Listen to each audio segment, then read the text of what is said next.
வணக்கம் and welcome to delight cinemas. இந்த வீடியோவில் பார்த்தீங்கன்னா டைரக்டர் எழில் பெரியவெடி இயக்கத்தில் இந்த வாரம் தியேட்டர்ஸில் ரிலீஸ் ஆகிருக்கிற படம் பராரி. ஸோ இந்த பராரி எப்படிப்பட்ட ஒரு படமாக அமைஞ்சிருக்குங்கிறத பற்றி தான் இந்த வீடியோவில் நம்ம பார்க்க போகிறோம்.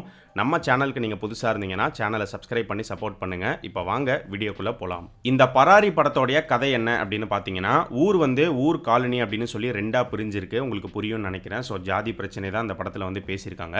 ஸோ ரெண்டு சமூகத்தை காட்டுறாங்க. இவங்களுக்குள்ள எப்போவுமே பிரச்சனை அப்படிங்கிறது இருந்துக்கிட்டே இருக்கு. சாமி கும்புறதுலேருந்து ஒவ்வொரு விஷயத்திலுமே பிரச்சனை இருக்கு. ஒரு கட்டத்தில் பார்த்தீங்கன்னா, இந்த ரெண்டு சமூகத்தை சேர்ந்த மக்களும் கொஞ்சம் பேர் இங்கேருந்து பெங்களூருக்கு ஒரு ஜூஸ் ஃபேக்ட்ரியில் வேலை செய்யறதுக்கு போகிறாங்க. இவங்க அங்கே போனதுக்கப்புறமா அங்கே இவங்க என்னென்ன பிரச்சனைகளை ஃபேஸ் பண்ணாங்க, என்ன நடந்தது அப்படிங்கிறது தான் இந்த பராரி படத்தோடைய மொத்த கதையுமே. இந்த படத்தோடைய ப்ளஸ் என்ன அப்படின்னு பார்த்தீங்கன்னா, இந்த படத்தில் நடிச்சிருக்கிற ஆக்டர்ஸ் மேக்ஸிமம் எல்லாருமே நியூ கமர்ஸ் தான். பட் அப்படி இருந்துமே எல்லாருடைய பெர்ஃபார்மன்ஸுமே நீட்டாக இருந்துச்சு. யாரும் பெருசாக எங்கேயும் சொதப்பிட்டாங்க அப்படின்னு சொல்கிற மாதிரி இல்லை. எல்லாருமே கரெக்டாக வேலை வாங்கியிருக்காங்க.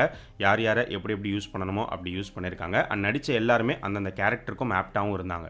இந்த படம் மூலிமா இவங்க சொல்ல வந்திருக்கிற மெசேஜ் ரொம்பவே நல்லா இருந்துச்சு. அதாவது உள்ளூருக்குள்ளே ஜாதி ரீதியாக நான் உனக்கு மேலே நீ எனக்கு கீழே அப்படின்னு சொல்லி நம்ம சண்டை போட்டுக்கிட்டு இருக்கோம்.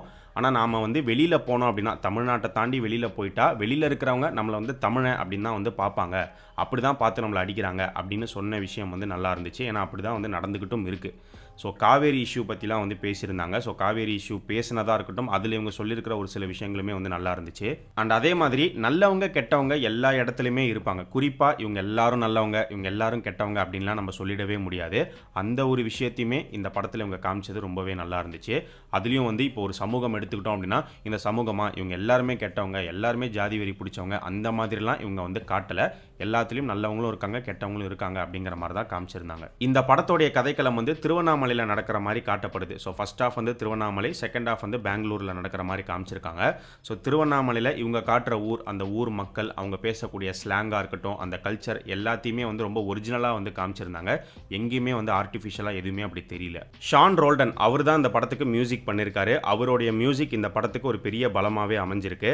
ஸோ படத்தில் வரக்கூடிய சாங்ஸாக இருக்கட்டும், பேக்ரவுண்ட் ஸ்கோராக இருக்கட்டும், எல்லாமே நல்லா இருந்துச்சு. சாங்ஸில் பார்த்தீங்கன்னா சாம்பவா அப்படிங்கிற ஒரு பாட்டு ரொம்பவே நல்லா இருந்துச்சு.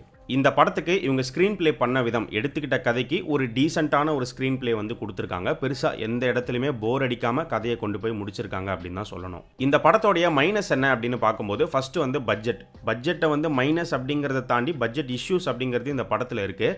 ஸோ இந்த படம் ஒரு பட்ஜெட்டட் ஃபிலிம் அப்படிங்கிறது படம் பார்க்கும்போது த்ரூ அவுட்டாகவே உங்களால் ஃபீல் பண்ண முடியும். இன்னுமே கொஞ்சம் பட்ஜெட் இருந்துருந்துச்சு அப்படின்னா கண்டிப்பாக இன்னும் கொஞ்சம் நல்லா எக்ஸ்பேண்ட் பண்ணி எக்ஸ்ப்ளோர் பண்ணி எடுத்துருக்கலாம். அது இன்னுமே நல்லா இருந்திருக்கும்.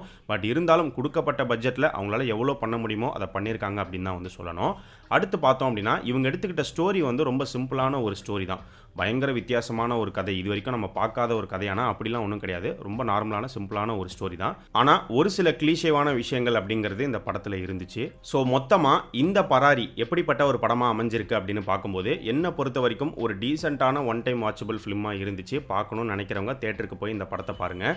இப்போ இந்த படம் தியேட்டர்ஸில் ஓடிட்டு இருக்கு. ஸோ இந்த படத்துக்கு யூஏ சர்டிஃபிகேட் தான் கொடுத்துருக்காங்க. ஸோ ஃபேமிலியோட இந்த படத்தை போய் நீங்கள் பார்க்கலாம். ஸோ இன்னும் பராரி படம் பார்க்காதவங்க போய் தேட்டரில் பாருங்கள். ஏற்கனவே பார்த்து முடிச்சவங்க இந்த படம் உங்களுக்கு எப்படி இருந்துச்சு, உங்களுடைய ஒப்பீனியனை மறக்காமல் இந்த வீடியோடைய கமெண்ட் செக்ஷனில் சொல்லுங்கள்.